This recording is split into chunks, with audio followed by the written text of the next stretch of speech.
ఆ నియోజకవర్గంలో సవాళ్ల పర్వం శివాలెత్తిస్తోంది. పైగా రాజకీయ ప్రత్యర్థులుగా ఉన్న ఆ రెండు కుటుంబాలది 5 దశాబ్దాల వైరం. రాజకీయంగా వ్యక్తిగతంగా వాళ్లు బద్ధ శత్రువులు. గత కొంతకాలంగా ప్రశాంతంగా ఉన్న ఆ నియోజకవర్గంలో ప్రస్తుతం ఒక్కసారిగా పొలిటికల్ హీట్ పెరిగింది. రెండు కుటుంబాలకు చెందిన నేతల మధ్య విమర్శలు, ప్రతి విమర్శలు, సవాళ్లు, ప్రతి సవాళ్ల నేపథ్యంలో వేడి రాజుకుంది. ఇంతకీ ఏదా నియోజకవర్గం, ఎవరా నేతలు? నంద్యాల జిల్లా ఆళ్లగడ్డ నియోజకవర్గానికి చెందిన గంగుల, భూమా కుటుంబాల మధ్య 5 దశాబ్దాల నుంచి ఫ్యాక్షన్ నడిచింది. ఇరు వర్గాలకు చెందిన వందలాది మంది ఈ ఫ్యాక్షన్ భూతానికి బలైపోయారు. రాయలసీమలో ఫ్యాక్షన్ యాక్షన్ ఎలా తగ్గిపోయిందో ఆళ్లగడ్డలో కూడా అది తగ్గిపోయి రాజకీయంగా ప్రశాంత వాతావరణం నెలకొంది.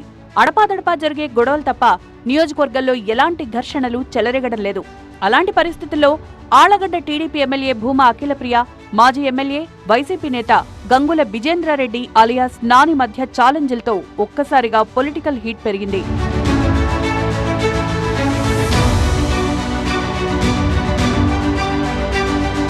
అయితే వీళ్ళిద్దరి మధ్య డైలాగ్ వార్ రాజుకోవడానికి భక్తకోటికి ఇలవేల్పుగా భావించే అహోబిలం లక్ష్మీ నరసింహస్వామి ఆలయం వేదికగా మారింది.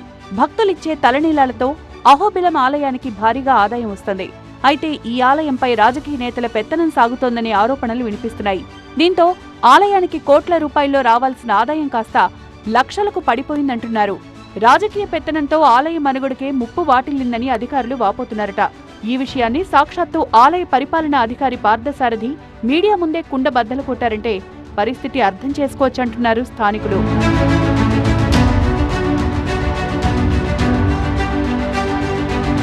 ఇక ఎలాంటి టెండర్లు లేకుండా తలనీలాలను ఆలయ అధికారులు తరలిస్తున్నారని ఎమ్మెల్యే భూమా అఖిలప్రియ పదే పదే ఆరోపణలు చేశారు. ఆమెతో పాటు ఆమె సోదరుడు జగత్ కూడా ఆలయ వ్యవహారాల్లో జోక్యం చేసుకుంటున్నారనే ఆరోపణలు వినిపిస్తున్నాయి. అక్క అఖిల, తమ్ముడు జగత్లో ఎవరి పాత్ర ఎంత ఉందనేది, ఆధిపత్యం కోసం ఆరాటమా అనేది పక్కన పెడితే తలనీలాలను తరలించకుండా అడ్డుకోవడంలో జగత్ ప్రముఖ పాత్ర పోషించారు. తలనీలాలు తరలిస్తోన్న వాహనాన్ని అడుగు కూడా ముందుకు కదలనీయలేదు. దీంతో అది వెనక్కి వెళ్లిపోవాల్సిన పరిస్థితి ఏర్పడింది. అహోబిలం ఆలయ అధికారులకు భూమా కుటుంబానికి మధ్య నడుస్తోన్న వివాదం కాస్త భూమా వర్సెస్ గంగుల కుటుంబాలుగా మారింది. వాళ్ల మధ్య విమర్శలకు దారితీసింది. తలనీలాల టెండర్ల విషయంలో భూమా అఖిలప్రియకు కమిషన్లు రానందుకే అడ్డుకున్నారని మాజీ ఎమ్మెల్యే గంగుల నాని సంచలన ఆరోపణలు చేశారు. వెహికల్ నెంబర్, ఇన్వాయిస్, టెండర్ దక్కించుకున్న సంస్థ వివరాలు అన్ని అధికారికంగానే ఉన్నప్పటికీ తలనీలాల తరలింపును అడ్డుకోవడం వెనుక కమిషన్ల వ్యవహారం ఉందని నాని చేసిన ఆరోపణలు ప్రకంపనలు పుట్టించాయి. నాని ఆరోపణలపై అఖిలప్రియ మండిపడ్డారు. దీనిపై దమ్ముంటే తనతో డిబేట్ కి రావాలని ఆళ్లగడ్డ నుంచి ఆమె అహోబిలం వెళ్లారు. డిబేట్ కి రాలేని పక్షంలో మీ ఇంటికే వస్తానంటూ నానిని ఎమ్మెల్యే హెచ్చరించారు. అన్నట్టుగానే ఆమె అహోబిలానికి వెళ్లారు.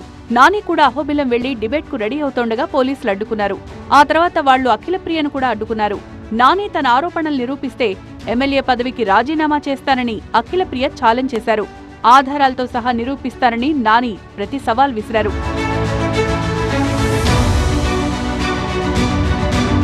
ఆ తర్వాత సీఎం చంద్రబాబు పర్యటనతో అఖిలప్రియ బనగానపల్లె వెళ్లిపోయారు. వెంకన్న దర్శనం కోసం నాని తిరుమల వెళ్లారు. అయితే ఉన్నట్టుండి ఎస్పీని అఖిలప్రియ కలవడం, ఆ తర్వాత మీడియాతో మాట్లాడడం మరింత సంచలనంగా మారింది. ఇక మాజీ ఎమ్మెల్యే గంగుల నాని కూడా ఏమాత్రం తగ్గలేదు. అన్ని ఆధారాలు చూపిస్తానని, ఎస్పీకి ఆధారాలు ఇచ్చేందుకు సిద్ధమే అని, అఖిలప్రియ బెదిరింపులకు ఎవరూ భయపడరంటూ ఆయన వీడియో విడుదల చేశారు. దీంతో ఆళ్లగడ్డ నియోజకవర్గంలో ఒక్కసారిగా పొలిటికల్ హీట్ పెరిగిపోయింది. వీళ్ళిద్దరి మధ్య సవాళ్లు, ప్రతి సవాళ్లు పోలీసులకు తలనొప్పిగా మారాయట. కొందరైతే బందోబస్తు డ్యూటీలు తగ్గించుకుని ఆళ్లగడ్డకు రావాల్సిన పరిస్థితి ఏర్పడిందంటున్నారు. ఇక ఎమ్మెల్యే, మాజీ ఎమ్మెల్యేల ఛాలెంజ్లతో అహోబిలం ఆలయ ప్రతిష్ఠ దెబ్బతింటోందనే వాదన కూడా వినిపిస్తోంది. అటు ఆలయ అధికారులు కూడా రాజకీయ జోక్యం పెరిగిందని, ఆలయ ఆదాయం తగ్గిందని, నేతలు బెదిరింపులకు పాల్పడుతున్నారని ఆరోపిస్తున్నారు. ప్రభుత్వం దీనిపై విచారణ జరిపిస్తే వాస్తవాలు వెలుగు చూసే అవకాశం ఉందంటున్నారు ప్రజలు. అలా చేస్తే ఆలయంలో రాజకీయ జోక్యం కూడా తగ్గే అవకాశాలు ఉంటాయని భక్తులు భావిస్తున్నారు. మరి భక్తుల మనోభావాలకు అనుగుణంగా ప్రభుత్వం ముందుకొచ్చి విచారణ జరిపిస్తుందా లేదా అనేది చూడాలి.